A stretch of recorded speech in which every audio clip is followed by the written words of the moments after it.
Hi, and welcome to Psi Curious. In this episode, I'm taking my fair share and going next to discuss a story that changed my life because it definitely did not fit into my 3D here and now, five senses world, and made me on board something that didn't make sense, but that I completely believed was happening and was real.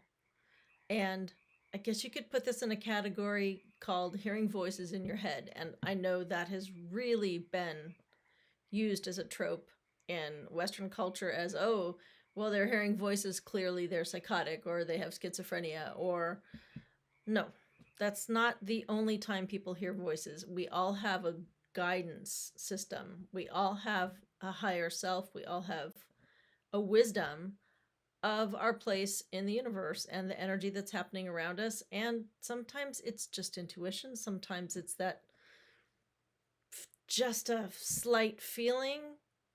So we call it spidey senses in a group of friends of mine. But it's that inner voice that says, do something, don't do something, talk to that guy, phone's gonna ring, it's gonna be Jim.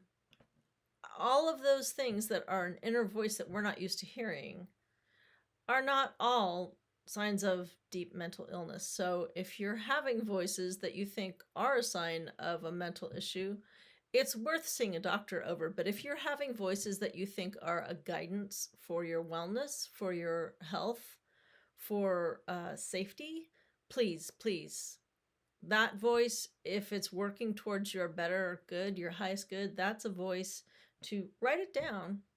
Start getting in the habit of listening to it because boy, the stuff that happened to me when I started listening to my inner voice. So I'll start this story simply by saying I got a phone call one afternoon that my father had had a medical crisis and I needed to travel immediately. And when I got to the town he was in, I had to take a hotel room because it was not the town he lived in.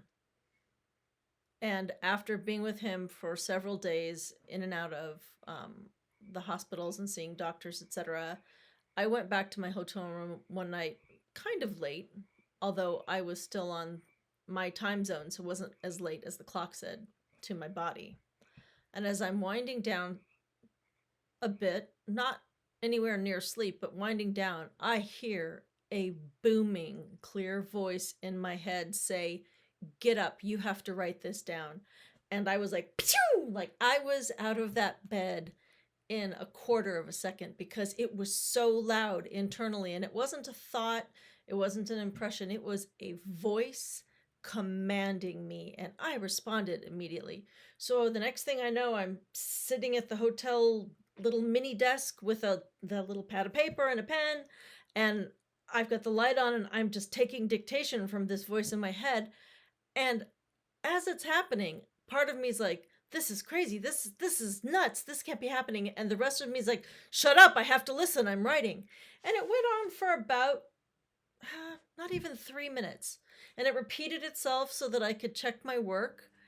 And then it said, when you go back home, you have to also tell all of this to your friend, so and so. And that's when I kind of wanted to stop because it's like, okay, it's one thing for me to get this big booming voice telling me stuff that I need to pay attention to and things that I have to adjust my feelings, I have to adjust my attitudes, I have to, stop repeating a cycle that's not working for me. But now I also have to share it with a friend of mine who's, you know, mostly a professional friend, not like someone I've known for a long time, really close personally. I don't go out with them and their spouse. Okay. So the adrenaline finally wears off, the voice is gone. I go to sleep. I wake up the next day. I look at my notes. It all still makes sense. And I have to take on the reality that, like, a big voice in my head said, "Get up, you have to write this down." And now I'm supposed to go back to my hometown and share this with someone. And I'm really reluctant to do that because, like, I don't have to feel crazy that I've had this experience, But when I have to both have this experience and then give this information to someone else because a voice in my head told me to, that was very uncomfortable. That was very uncomfortable because my threshold for taking these things on is pretty soft. Like, I can bounce, I can take it on and be okay. But to tell somebody else, oh, by the way, while I was out of town, a voice in my head said I had to tell you this.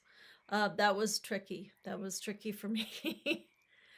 So a couple days go by, Dad gets out of the hospital. I drive him back to his home. I stay with him for a little while.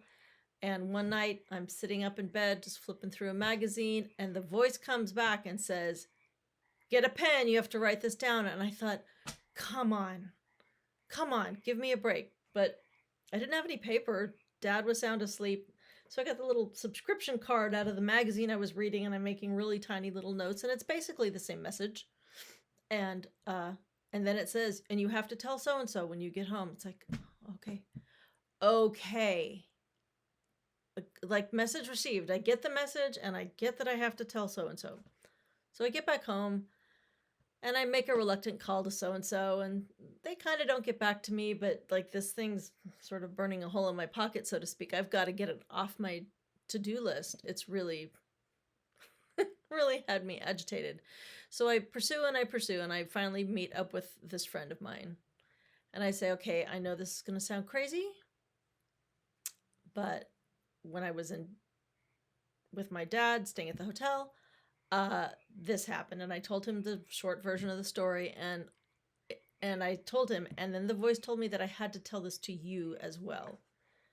And he blew my mind because he said, oh, okay, just like that. And I said, I know it sounds kind of crazy. He goes, no. When my dad died when I was 9, same thing happened to me. And he came to me late one night before I was asleep and said, get up, you need to write this down. And the same exact thing happened. So I know what you're talking about. And I thought, no way. There's no way. Because I don't think he ever would have told me that story if I hadn't come to him with this. I surely did not want to tell him what I was supposed to tell him, mostly because I was pretty sure I was going to be judged as, okay, time to create a bigger distance from that friend. And instead he came back with, no, this has happened to me before. I completely believe you. Thank you for sharing this. So I have never had that same experience repeat itself again yet. So far, I'm surely not precluding myself from experiencing it again. But it changed my world again because I had to take on board that this really happened. I really believed in it. I for sure knew it was real. It happened twice. And then the person that I reluctantly told it to was 100% ready to hear it because he'd had the experience before. So that's my story about when you hear a voice in your head. I have some other voice in my head stories, but that was the one with the big booming voice that just couldn't be ignored at all. So if anything like this has ever happened to you and you want to share it, please comment below or drop us a line. I would absolutely love to hear your story. And if you don't mind coming back for another time, I will tell you another voice in my head story. And that one saved my life. I'm really glad you're here. Thank you for joining us at Psi Curious.